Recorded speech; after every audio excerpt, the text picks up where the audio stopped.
Según Génesis 47, 12, 27, durante la sequía en Egipto, José almacenó y preservó el alimento. Para subsistir, la gente tuvo que venderlo todo y, al fin, incluso a sí mismos. Ese es el precio de vencer. Así es en este tiempo del fin, donde conseguir el alimento para entrar al reino y conquistar nuestra tierra, que es Cristo, formado en nosotros, nos costará renunciar a todo, incluso a nuestra propia vida. Pero a cambio de nuestro todo, tendremos su todo y reinaremos con él. Con ustedes, José.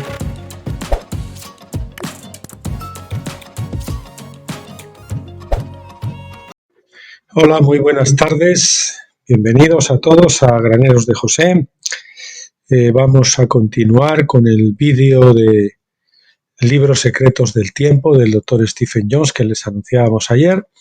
El capítulo 7, que es los efectos del tiempo juzgado sobre Israel. Bueno, aquí hoy es día 26 de marzo del 2024 y son las 17:14, las 5:14 de la tarde. Comencemos. Capítulo 7. Los efectos del tiempo juzgado sobre Israel. En el capítulo 1 se definió el tiempo juzgado como indicativo de la obediencia retrasada. Es un periodo de obediencia, pero en que uno llega a obedecer, pero con retraso, y dominado por ciclos de 434 años. Israel entró en la tierra prometida 38 años tarde, Deuteronomio 2:14, y por lo tanto su historia está marcada por 3 periodos de 434 años. El primero se extiende desde el tiempo en que Israel se negó a entrar en la tierra prometida hasta el año de la muerte del rey Saúl, es 2450 más 434, 2884 años. Este ciclo de tiempo une los dos eventos, demostrando que Saúl murió en tiempo juzgado. Vea la tabla en la página 65.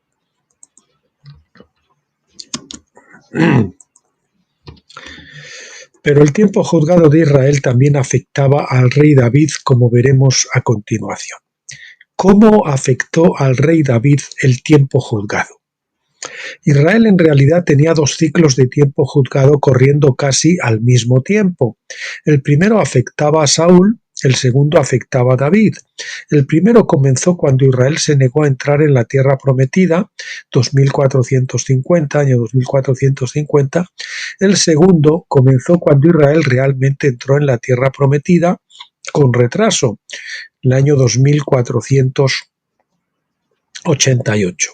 Los dos eventos tienen 38 años de diferencia, por lo que sus puntos finales tienen también 38 años de diferencia. En este infograma que tienen aquí, pues lo pueden ver, el gráfico de esos dos ciclos. Tiempo juzgado para Saúl y el tiempo juzgado para Israel. Saúl murió en el 2884 al final del primer periodo de 434 años. La prueba de David llegó 38 años más tarde, hacia el final de su reinado, cuando contó el ejército. La entrada en Canaán de Israel en el tiempo juzgado no significaba que Dios iba a equilibrar la contabilidad en 434 años, en el año 38 de David. La historia se encuentra en 2 Samuel 24 y 1 de Crónicas 21. Las escrituras no nos dicen específicamente cuándo David contó al pueblo. Todo lo que sabemos es que esto ocurrió hacia el final de su reinado. Una vez que estamos familiarizados con cómo funciona el tiempo juzgado, podemos ver que este evento ocurrió 434 años después de que Israel cruzó el río Jordán. Segundo de Samuel 24:1 dice: y otra vez la ira del Señor se encendió contra Israel e incitó a David contra ellos a que dijese: ve, cuenta a Israel y a Judá. No se nos dice por qué la ira de Dios se encendió contra Israel. Muchos han ofrecido sus especulaciones. Es fácilmente explicable una vez que entendemos el principio de tiempo juzgado. La gente estaba en tiempo juzgado porque se había negado a entrar en Canaán en el jubileo 50 o 50 de Adán. Si hubieran sido obedientes, habrían cumplido con la fiesta de tabernáculos y habrían recibido los cuerpos glorificados que se perdieron por el pecado de Adán. Porque entrar en la tierra tarde significaba que recibirían un reposo alternativo. Su herencia sería la tierra geográfica de Canaán y no la del cuerpo de tierra glorificado. No serían perfeccionados. En consecuencia, no podían celebrar los años de reposo y los jubileos de la manera que Dios requiere, incluso aunque lo hubieran intentado. Cada año de reposo que pasaba se limitaba a añadir un año más de la deuda en la cuenta de la nación.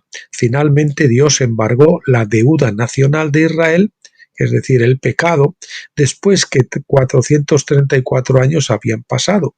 En ese momento Israel debía a Dios 62 años de reposo de la tierra, más 8 jubileos que no habían guardado, sumando una deuda total de tiempo de 70 años.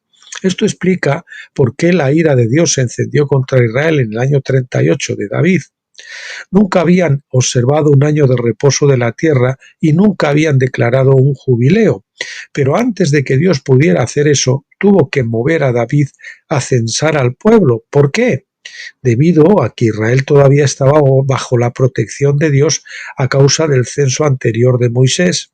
Que Moisés había tomado justo antes de que Israel entró en la tierra. Muchos predicadores y maestros enseñan hoy sobre esta historia de David. Desafortunadamente, por lo general lo hacen sin un conocimiento básico de la ley de Dios, y así ofrecen sucesivamente teorías no bíblicas acerca de cómo David pecó. Muchos dicen que Dios juzgó a David por el pecado de ser bueno. Desde luego, no es el orgullo de todos nosotros, incluyendo el orgullo de David, pero Dios nunca parece juzgar a nadie en concreto por su orgullo. Su orgullo les hace pecar y entonces Dios los juzga por su pecado. Por otra parte, la Biblia específicamente hace a Dios responsable de motivar a David. Si él movió a David a censar al pueblo, al infundir orgullo, entre comillas, en su corazón, entonces habría otras dificultades teológicas con las que tendríamos que luchar. Otros nos dicen que fue un pecado de David por censar al pueblo. No era un pecado. Moisés lo hizo 2 veces en el desierto y Dios no lo juzgó por ello. De hecho, Dios le mandó que hiciera el censo del pueblo en Números 1-2, así como él mandó a David que censara al pueblo. Dios no le manda a la gente que peque. El problema llegó cuando David contó al pueblo de manera ilegal. La ley de la realización de censos se encuentra en Éxodo 30 del 12 al 16. Cuando tomes el número de los hijos de Israel conforme a la cuenta de ellos, cada uno dará a Yahvé el rescate de su persona. Cuando los cuentes, para que no haya en ellos mortandad cuando los hayas contado. Esto dará todo aquel que sea contado, medio siclo, conforme al siclo del santuario. El siclo es de 20 óbolos. La mitad de un siclo será la ofrenda a Yahvé. Todo el que sea contado de 20 años arriba dará la ofrenda a Yahvé. Ni el rico aumentará, ni el pobre disminuirá del medio siclo. Cuando den la ofrenda a Yahvé, para hacer expiación por vuestras personas. Y tomarás de los hijos de Israel el dinero de las expiaciones y lo darás para el servicio del tabernáculo de reunión, y será por memorial a los hijos de Israel delante de Yahvé, para hacer expiación por vuestras personas. Tome nota en el versículo 12 de que la multa por no recoger la ofrenda de medio siclo era que Dios enviaría una plaga, es decir, mortandad entre ellos. Esto es precisamente lo que ocurrió cuando David contó al pueblo. Segundo de Samuel 24:15 nos dice: entonces el Señor envió la peste sobre Israel desde la mañana hasta el tiempo señalado, es decir, la hora del sacrificio de la tarde, y murieron del pueblo desde Dan hasta Beerseba 70.000 hombres. Tenemos 70.000 hombres, 70 años de cautiverio. En resumen, vemos que Israel tenía una deuda de tiempo de 70 años después de pasar 434 años en la tierra de Canaán sin haber hecho los jubileos y los reposos, ¿verdad? Dios no podía legalmente traer juicio de este tipo en contra de Israel porque el pueblo entero le había dado el medio ciclo del santuario cuando Moisés tomó su censo. Ese medio ciclo obligaba a Dios por contrato legal a protegerlos de la plaga o peste. Por lo tanto, Dios tuvo que llamar a un nuevo censo antes de poder imponer tal juicio sobre Israel. Es por eso que él movió a David a censar al pueblo.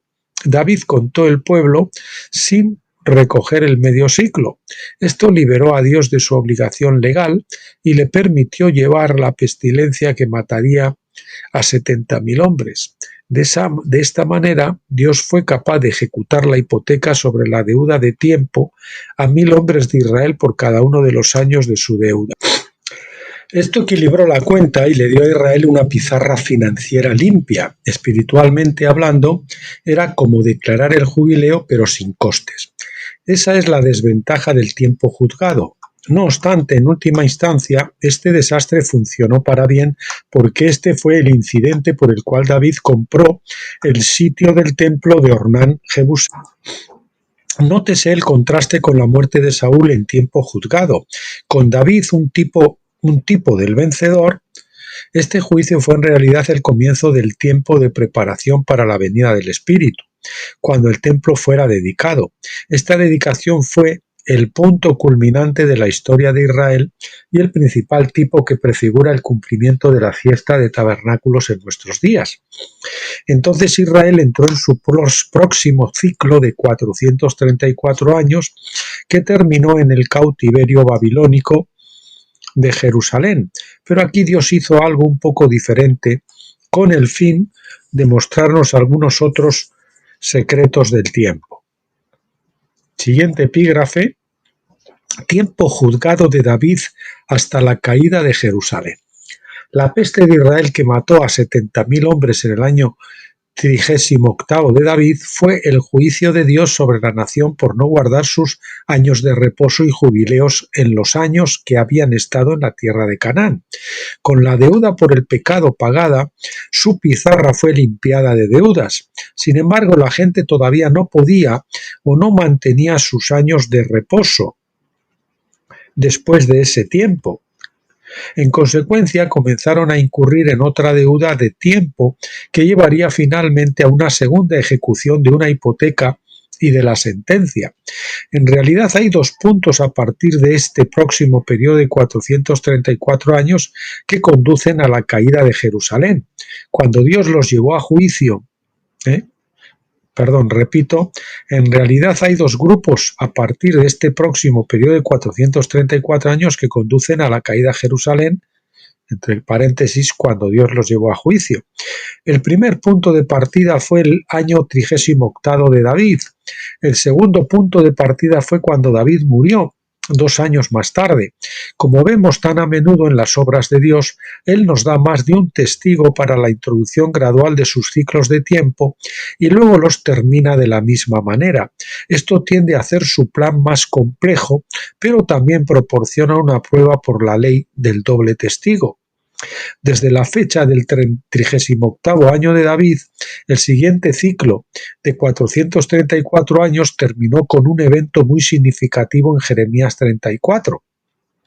El profeta le dio al pueblo una oportunidad para celebrar el último año de reposo antes que el ejército de Babilonia viniera a destruir la ciudad. Esta oportunidad surgió en el año 35 del 17º ciclo de jubileo, fecha del cruce del Jordán por Israel. En nuestra moderna forma de contar fue el 588 año antes de Cristo. El siguiente ciclo de 434 años, que data desde la muerte de David, terminó con la muerte de Jerusalén, la ciudad de David. Primero de Crónicas 11 del 4 al 8 en el año 586 a.C. El paralelo es bastante fascinante, ¿no? Aquí tienen otra vez el infograma con esos 2 años de diferencia, el tiempo jugado para Israel, y partiendo de esas fechas diferentes, ¿no? Con 2 años de diferencia. En las páginas 9 y 10 vimos la historia de cómo Jerusalén vivió la parábola del siervo que no perdonó. Mateo 18 del 21 al 35. Jeremías 34 muestra cómo Dios le dio a Jerusalén la oportunidad para ser perdonados de la deuda de tiempo que le debían y evitar la cautividad babilónica. Todo lo que tenían que haber hecho era guardar el único año de reposo liberando a todos sus siervos. Al principio estuvieron de acuerdo en hacerlo, pero luego cambiaron de opinión y volvieron a ponerlos en servidumbre. Al hacer esto violaron la ley de Éxodo 21 del 1 al 2 que dice: «Estos son los juicios que pondrás delante de ellos. Si comprares siervo hebreo, 6 años servirá, y en el 7º quedará libre sin pagar rescate». Esta fue la primera y más importante de las leyes judiciales de Dios, que siguieron a los 10 mandamientos. Las leyes judiciales de Dios que siguieron a los 10 mandamientos. Todo el pueblo escuchó la voz de Dios declarando los 10 mandamientos, pero esta ley de siervos hebreos era la primera de la serie de leyes que el pueblo se había negado a escuchar, como nos dice Éxodo 20:19. Su negativa a escuchar estas leyes sentó las bases para su negativa a liberar a sus siervos a lo largo de su historia. Ellos se negaron a conceder la libertad a los siervos a la hora señalada, del mismo modo que Dios se negó a conceder a sus siervos, es decir, a los habitantes de Jerusalén, la libertad cuando su día de visitación llegó. Los historiadores están de acuerdo en que Sedequías, el último rey de Jerusalén, reinó del 597 al 586 a.C. En Segundo de Reyes 25 del 1 al 3 leemos: «Y aconteció que en el 9º año de su reinado, en el mes 10º, a los 10 días del mes, que Nabucodonosor, rey de Babilonia, él y todo su ejército vinieron contra Jerusalén y acamparon contra ella, y se levantaron fortalezas contra ella en derredor, y estuvo la ciudad cercada hasta el 11º año del rey Sedequías. A los 9 días del 4º mes prevaleció el hambre en la ciudad, y no hubo pan para el pueblo de la tierra». Vemos entonces que Babilonia comenzó su asedio en el 9º año de Sedequías, durante los meses de invierno del 588 a.C. El 10º mes del año hebreo cayó en enero-febrero. Jeremías había dado a la gente la oportunidad de declarar año de reposo el año anterior de la caída, unos meses antes, en el 7º mes, que era el principio de ese año de reposo, 589 al 588 a.C. Los babilonios sitiaron Jerusalén por unos 2 años y medio, a partir de enero del 588 hasta agosto del 586 a.C. La ciudad cayó cuando Sedequías terminó su 11º año como rey de Jerusalén. En el apéndice A damos un estudio más detallado con gráficos de ese periodo de tiempo, mostrando cómo Ezequiel fecha específicamente todos estos eventos de acuerdo al calendario del jubileo de Israel, que se había iniciado con el cruce del Jordán por Josué. Joaquín fue llevado en cautiverio en el 597 a.C. y así el 5º año de su cautiverio fue el 593 a.C. Ezequiel 1 del 1 al 2 se correlaciona con el 5º año de la deportación de Joaquín a los 30 años del ciclo de jubileo. 5 años más tarde, es decir, del 589 al 588, fue el 35 año del ciclo del jubileo, en el año de reposo. Siguiente epígrafe: el factor de tiempo legal. Cuando la gente se negó a declarar la libertad a los cautivos y la libertad a los siervos, Dios entonces declaró que Jerusalén iría en cautividad. Eso nos lo dice Jeremías 34 del 13 al 17. Pasaron otros 2 años y medio antes de que Jerusalén fuese capturada y luego destruida. Dios declaró el final legal de la ciudad y el final legal del reinado de Sedequías en el otoño del 589 a.C. El final real de la ciudad y del gobierno de Sedequías llegó en agosto del 586 a.C. La pregunta es, ¿cómo se relaciona esto con el tiempo juzgado? Bueno, por la suma de los años de los monarcas reinantes en Jerusalén desde el año 38 de David hasta el final legal del reinado de Sedequías tenemos exactamente 433 años, 6 meses y 10 días. Esto completa el número de 434 años y es el factor de tiempo juzgado. A partir del 38 año de David, cuando él contó el pueblo, vemos que a David le quedaban 2 años de reinado, segundo de Samuel del capítulo 5, versículo 4. Después de su muerte hubo 21 monarcas más en Jerusalén, incluyendo una reina, todos los que figuran en el libro de Segundo de Crónicas. Siguiente epígrafe, el valor de tiempo juzgado de los reyes. Y aquí tenemos una tabla, no la vamos a leer, porque sería muy farragoso leer todo esto, pero ustedes pueden detener el vídeo y mirar. Los últimos años de David, después de censar al pueblo, comienza 2 años. El 1, Salomón, segundo de Crónicas, de 9 a 30, 40 años, y así sucesivamente, hasta que llegamos al final con el 21, Sedequías, segundo de Crónicas 36-11, dice que va que reinó 9 años, del 589 al 588 a.C. Y en total eso da la cuenta que decíamos antes de 433 años, 6 meses y 10 días. Así, sumando todos los años legales de cada uno de estos reyes en Jerusalén, desde el año 38 de David hasta el 9º año de Sedequías, totalizan casi 434 años. Es lo mismo que si comenzamos con la muerte del rey David en su 40º año y vamos a la caída real de Jerusalén en el año 11 de Sedequías. El periodo de tiempo es equivalente, excepto que comienza y termina 2 años más tarde de lo que se calculó en la tabla anterior. De cualquier manera que lo vea, no estamos tratando con un estricto periodo de tiempo cronológico. Muchos de estos reyes comenzaron sus reinados mientras sus padres estaban todavía vivos. Sus regencias a menudo se superponen y así, sumando el total de años de estos reyes, nos da los años en tiempo legal, no en tiempo cronológico, debido a que un rey y su hijo a menudo reinaron al mismo tiempo, en una corregencia, ¿no? La cronología real es un ciclo de jubileo más corto, solo 385 años en total, y se daría 434 menos 49, serían 385 años de tiempo real, ¿no?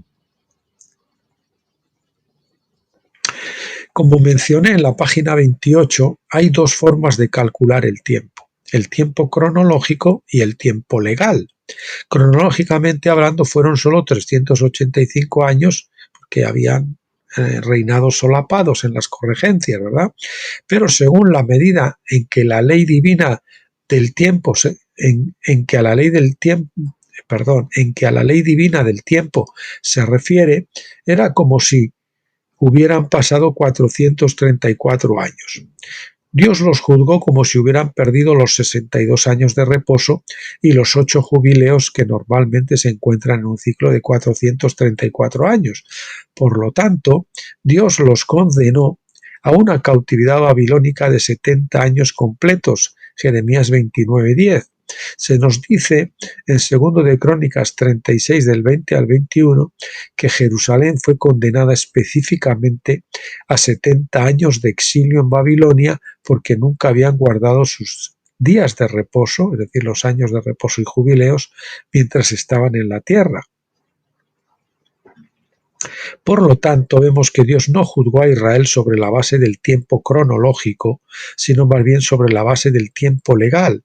Dios calculó el doble de tiempo cada vez que había una corregencia en el poder, con el fin de llevar su responsabilidad hasta los 434 años completos. Se podría decir que esto era injusto, pero ¿quién somos nosotros para decir que Dios es injusto? Muy pocas cosas en la naturaleza son justas. La verdadera pregunta es si esto era o no justo. Sí, era justo porque no violó la ley divina del tiempo, lo que Dios creó en el principio. La ley divina define la verdadera justicia, pero también me gustaría comentar sobre la cuestión de la equidad. Dios hizo esto no queriendo ser injusto o vengativo, sino porque Él es un Dios misericordioso.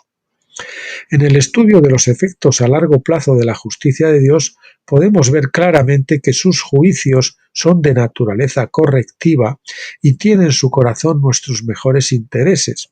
Al operar sobre el principio del plazo legal, acortó el tiempo con el fin de llevar a la nación a una mayor alineación con su calendario de jubileo de la creación.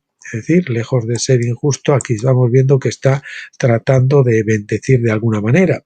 Repito, al operar sobre el principio del plazo legal y no del plazo real, acortó el tiempo con el fin de llevar a la nación a una mayor alineación con su calendario del jubileo de la creación.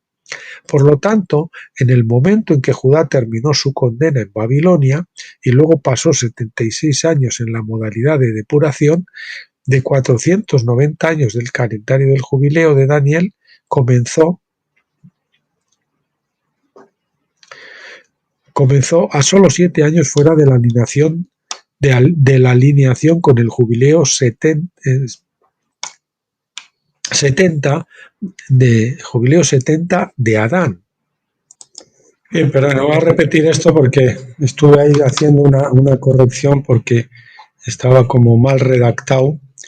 Entonces, esto queda así, dice, al operar sobre el principio del plazo legal, acortó el tiempo con el fin de llevar a la nación a una mayor alineación con su calendario del jubileo de la creación. Y ahora va lo que hemos corregido. Por lo tanto, cuando Judá terminó su sentencia en Babilonia y luego pasó 76 años en modo de limpieza, comenzó el calendario de jubileo de 490 años de Daniel, solo 7 años fuera de alineación con respecto al jubileo 70 de Adán. Recuerde que cuando Israel entró en Canaán en tiempo juzgado, entró con 38 años de retraso, y esto desalineó su sistema de jubileo por 38 años. Pero al acortar su segundo ciclo de tiempo juzgado de 434 años a apenas 385 años, Dios fue capaz de traerlos de vuelta a la tierra después de 70 años, limpiarlos después de otros 76 años y luego comenzar su nuevo calendario jubilar con solo 7 años de desajuste con el jubileo 70 desde Adán. Si revisa el gran calendario desplegable en la parte posterior de este libro, se puede ver que las 70 semanas de Daniel, es decir, los 10 jubileos, comenzaron apenas 7 años después del jubileo 70. Cuando el rey Artajerjes I envió a Esdras a Jerusalén en el 458 a.C., marcó el inicio de un nuevo calendario jubilar después que el calendario de tiempo juzgado de Israel había llegado a su fin con la caída de Jerusalén. Las 70 semanas de Daniel constituyen los primeros 10 jubileos de este nuevo calendario. Repetimos, las 70 semanas de Daniel constituyen los primeros 10 jubileos de este nuevo calendario. Los años de reposo en este nuevo calendario están en línea con los años de reposo en el calendario del jubileo de la creación, pero sus jubileos todavía estaban desajustados por 7 años. Esto significaba que Dios había traído a su pueblo un poco más cerca de su perfecta voluntad, pero que seguían estando no del todo sincronizados con su jubileo real. Por lo tanto, es evidente que Dios no estaba siendo mezquino por llevar a Jerusalén al tribunal según el tiempo legal. Él tenía un propósito misericordioso en mente, un plan que manifiesta el amor de su carácter. Y tribunal, pongámoslo con mayúscula. Bien, siguiente epígrafe, prueba del ciclo de 385 años. Debido a los compañeros de regencias, sería una tarea imposible de estudiar acerca de todos los monarcas en Jerusalén y tratar de averiguar los años precisos de cada uno de sus reinados.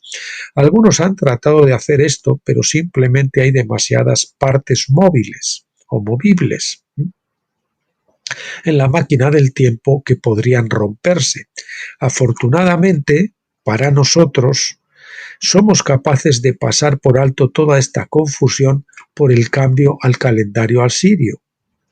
En la página 26 hemos visto cómo el calendario epónimo asirio registró un eclipse solar el 15 de junio del 763 a.C. y cómo esta fecha se utiliza por los historiadores para datar muchos acontecimientos de la historia antigua. El uso de esta clave astronómica que todos los historiadores emplean para fechar eventos antiguos también señaló que el calendario asirio fechó la batalla de Karkar y la muerte de Acab 90 años antes del eclipse. Los historiadores, por lo tanto, nos dicen que el rey Acab murió 90 años antes, en el año 853 a.C., que es 3042 años desde Adán. El rey Salomón murió 78 años antes de la muerte de Acab, 931 a.C. o 2964 desde Adán. David murió 40 años antes de la muerte de Salomón en el 971 a.C. o el 2924 desde Adán. En el 38º año de David ocurrió 2 años antes. Y el 38º año de David ocurrió 2 años antes. Estos son nuestros puntos de comienzo para el ciclo de tiempo juzgado para Jerusalén. Si calculamos el tiempo transcurrido desde la muerte de David, 971 a.C., hasta la muerte de Jerusalén, hablando figuradamente la ciudad de David, 586 a.C., se trata de un total de 385 años, que es 971 menos 586, que es igual a 385.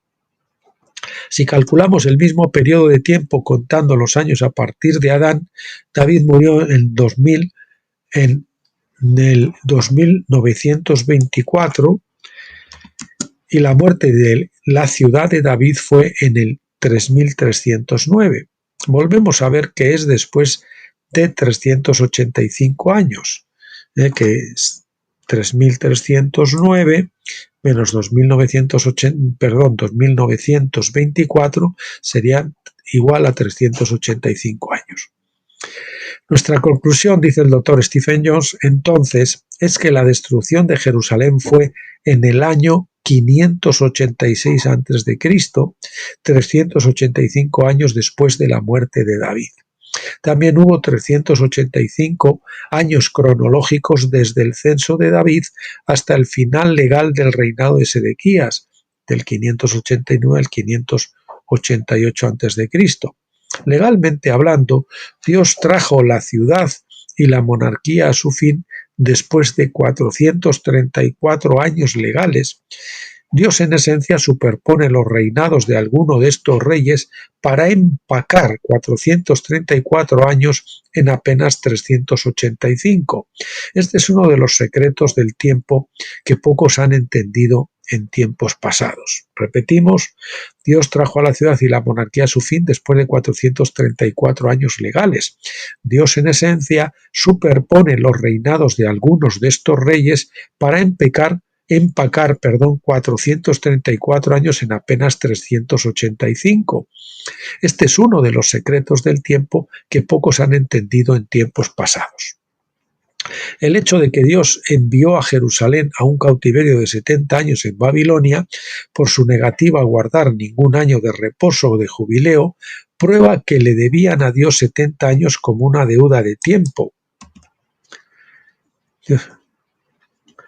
Repito, el hecho de que Dios envió a Jerusalén a un cautiverio de 70 años en Babilonia por su negativa a guardar ningún año de reposo o de jubileo, prueba que le debían a Dios 70 años como una deuda de tiempo. En otras palabras, Dios los condenó a 70 años como si hubieran perdido todos los años de reposo y los jubileos de un ciclo de 434 años. ¿Cómo podía Dios hacer esto legalmente? Por la ley del tiempo legal. Durante cada corregencia Dios imputó el doble de tiempo a la nación.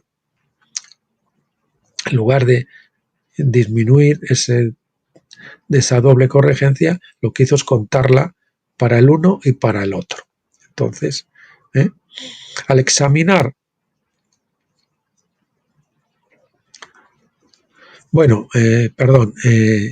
me salté de párrafo. Esto se demuestra por el simple hecho de que esto es lo que pasó, esto es lo que ocurrió.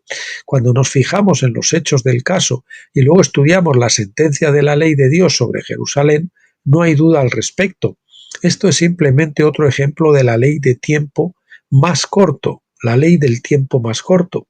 Al examinar la manera en que Dios se ha ocupado de las naciones en la historia, llegamos a conocerlo mucho mejor. Por encima de todo, estas cosas nos muestran que Dios es de hecho el soberano de la historia, como hace que todas estas cosas se concilien y demás, ¿no? Como Él maneja la historia a través de todos estos ciclos. El mundo nunca se ha salido de sus manos. Dios sabe lo que está haciendo. Nada ocurre por casualidad. Todas las cosas están obrando para su gloria final. Siguiente epígrafe: correlaciones de jubileo. Hay momentos en que nos preguntamos si nuestras fechas son correctas o si el número de años de un ciclo de tiempo oscuro tiene algún significado en particular. Invariablemente encontramos pequeños hitos que nos dicen, de hecho, que hemos entendido bien el tiempo. En este capítulo hemos visto cómo Dios acorta el ciclo de tiempo juzgado de 434 años a tan solo 385 años. Todos los números parecen encajar muy bien, pero también hemos notado una cosa interesante acerca de este número 385. En primer lugar, es precisamente 7 años de reposo o un jubileo, menos de los 434 años. Repetimos, en primer lugar es precisamente 7 años de reposo o un jubileo menos de los 434 años. En otras palabras, Dios acorta este tiempo exactamente por un jubileo, de 434 a 434 menos 49, que son los años de un jubileo, nos darían 385 años. Esto nos muestra que el jubileo es el factor que une los dos ciclos de tiempo. Esto es útil para la comprensión, ya que hace de 385 un número significativo. Ya no queda colgado en el espacio en algún sitio desconectado de cualquier base sólida. En segundo lugar, podemos preguntarnos por qué el ciclo final de 434 años de tiempo legal es en realidad de solo 433 años, 6 meses y 10 días. Si Dios conoce todas las cosas y si nada sucede por accidente, entonces tal vez haya un propósito para este extraño total. Nosotros encontramos que, en efecto, hay un propósito. El ciclo de 434 años es como el ciclo de 490 años, salvo que uno es tiempo juzgado y el otro es tiempo bendito.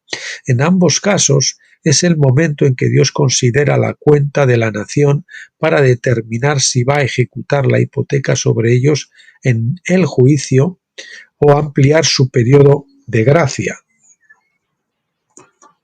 En el caso de tiempo bendito, Dios calcula la cuenta en el 10º jubileo, que estaba programado para aparecer en el 10º día del 7º mes del año 50.